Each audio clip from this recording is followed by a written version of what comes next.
আজকের এই শুকরানা মাহফিলের সম্মানিত প্রধান অতিথি, বিশেষ অতিথিবৃন্দ, সম্মানিত দায়িত্বশীল বৃন্দ, সামনে উপস্থিত প্রিয় তৌহিদি জনতা, আমরা আজ এক আনন্দঘন পরিবেশে উপস্থিত হয়েছি।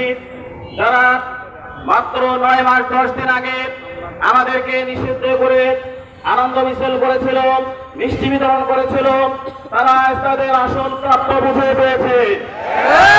সংগ্রামী তৌহিদি জনতা, এই আওয়ামী লীগ, সন্ত্রাসী লীগ এমন কোন অপকর্ম নেই যা তারা সংগঠিত করে নাই। তারা বিশ্বকর্মা আলেমদ্বীন আল্লামা সাঈদীকে ফাঁসির দণ্ড রায় দিয়ে বিনা বিচারে 1.5 শতাধিক নিরীহ জামাত ইসলামী এবং ইসলামী ছাত্র শিবিরের নেতা কর্মীদেরকে হত্যা করেছিল। যারা আমাদের ভাইদেরকে হত্যা করেছিল, সেই হত্যাকারীদেরকে বাংলার জমিনে জনতার আদালতে বিচার কার্যকর করা হবে।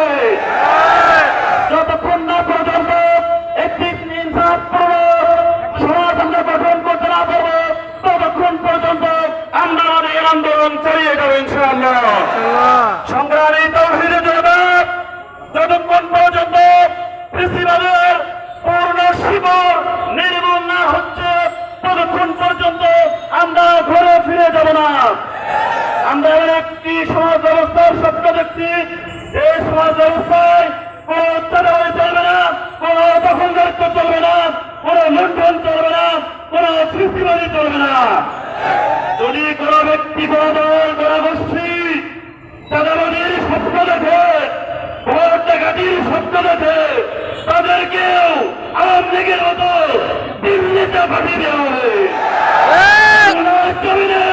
তাদেরকে জায়গা দেওয়া হবে না। এই জন্য সকলকে সদয় দৃষ্টি রাখতে হবে। কোন মতেই যেন কোন কালোহার নির্বাচন দিয়ে বাংলাদেশের স্বপ্নকে প্রশ্বাস করে দিতে না পারে। সকলকে ধন্যবাদ জানিয়ে আমি আমার সংক্ষিপ্ত কথা শেষ করছি।